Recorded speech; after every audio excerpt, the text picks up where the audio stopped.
saboda haka masu cewa gina karantarwa ina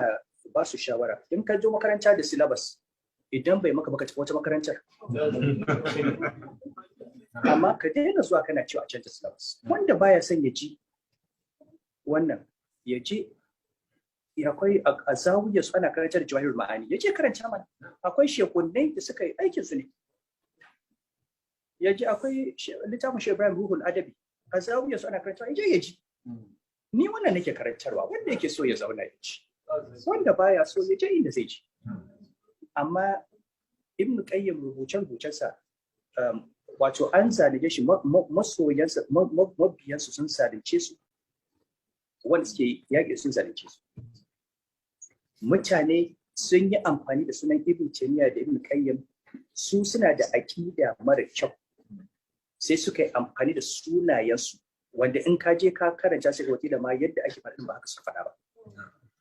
ko kuma a'a an ɗauko waɗansu masailu wanda suka saba wa jumhurin malamai an gina gabaki ɗaya ilimi a kansu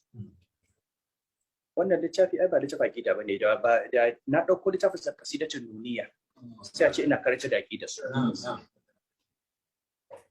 in muna zancen yanzu tarbiyyar yara an ɗauko littafin kai tufatul wujud fi akamil maulud akan yadda ake tarbiyyar yaro sai ka ce dan ba wahabiya ne ba za a karanta tarbiyya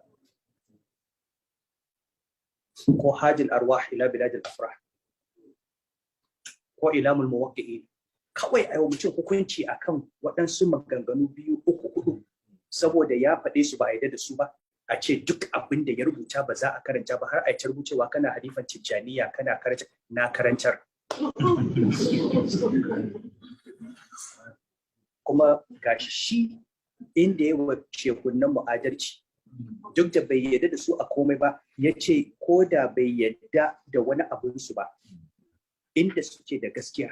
a ɗauka saboda babu wanda yake mai kamala sai Allah subhanahu wa ta'ala. Ibn Taymiyyah malami ne yana da abubuwa da ba a yadda da su ba.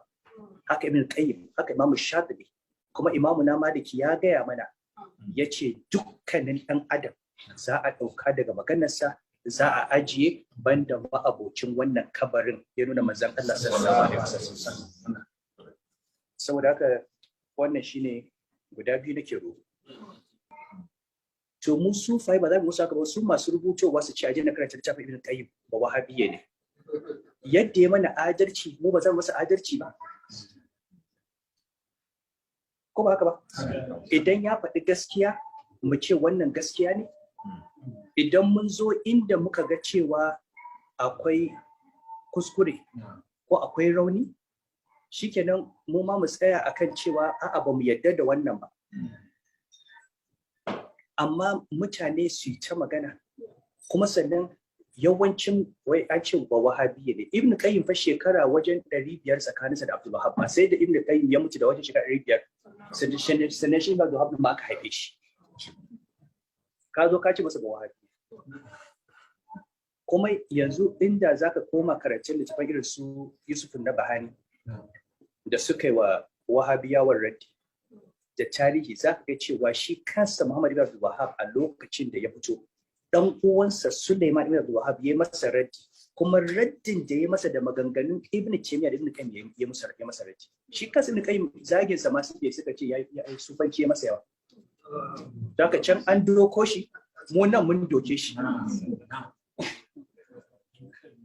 an gane